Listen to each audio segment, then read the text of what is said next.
اللہ ساتھ دے گا۔ اور اس میں آپ آخر میں کہہ دوں کہ سر پر ہاتھ رکھ کر 11 مرتبہ ہر پروفیسر بچہ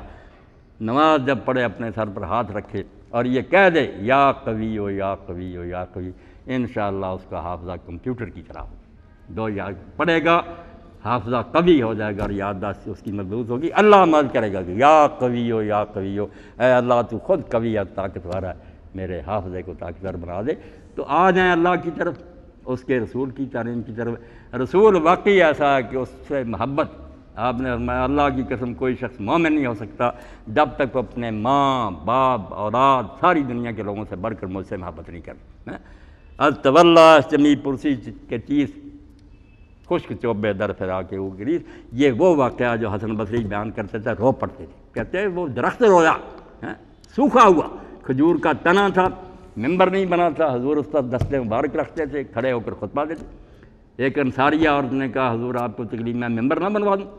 اس کا جو غلام تھا وہ نجار تھا، بڑھئی تھا، اس سے کہہ کر ممبر 3 دنوں کا بنا دیا، حضور ممبر پر چلے گئے۔ اب وہ اقبال کہتے ہیں دیکھ اللہ کے رسول کی محبت کا کیا حال ہے کہ وہ بے جان تنا تھا، جان بھی نہیں تھی، مگر جب حضور پاس سے گزر گئے ممبر پر چلے گئے تو اتنی اونچی آواز سے وہ ستون رویا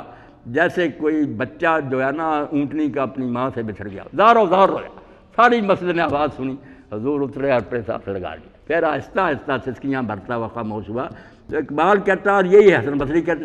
کہ کھجور کا تنا حضور کی جدائی میں رو، تم تو انسان ہو، تمہارے سینوں میں اللہ نے دل رکھا، تمہیں حضور کی یاد نہیں ستاتی، مدینے جانے کا کبھی خیال نہیں آیا، حضور کے روضہ پاک پر حاضری کا کئی ذوق نہیں پیدا ہوا۔ تو بعض اصل میں یہ کیا تولا چنی پرسی سے نبی کی محبت کا کیا پوچھتے ہو؟ خشک چوبے در پھرا کے اگرے، وہ خشک لکڑی حضور کی جدائی نے روئی، کلمہ کو مسلمان نہ روئے،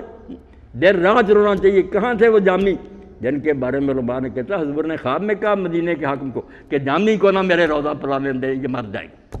یہ اگر حاضر ہوا نا تو اس نے جب دے پڑھا ہزاراں جانے مشتاقاں دراں جا فدائے روضہ خیر البشر، کہ ہزاراں جانے جو ہیں عاشقوں کی حضور کی قبر پر نثار کر دیں، وہاں سے لوٹ کر آنا، وہاں مر جا، ہزاروں جانے وہاں قربان کرا، نبی کا روضہ پھر بچھڑ کر آ گیا۔ یہ جامی رحمۃ اللہ علیہ کی بات۔ تو یقین جانے یہ محفلیں اور سیرت نبی وغیرہ جو یہ رسمی نہیں رہنی چاہیے، یہ نہیں کہ کاروائی اور لکھ لیا کہ ہوا تھا، کوئی سیکھے کہ رسول کس لیے آیا، کیا دے گیا، کیا اس کا مقام ہے، اور کیسا ہمارے اس کے ساتھ بالکل 24 گھنٹے کا رابطہ ہونا چاہیے کہ جو قدم اٹھانے لگیں پوچھے کہ حضور اس بارے میں کیا کہتے، زندہ تعلق نبی کے ساتھ۔ یہ نہیں سال بعد یاد آیا کہ حضور پیدا ہوئے تھے، نہیں، حضور ہر وقت ہمارے ساتھ رہنے چاہیے، گائیڈ کی حیثیت کہ ہم ہر وقت پوچھیں کہ اللہ کے رسول کیا فرما گیا۔ تو اللہ توفیق دے،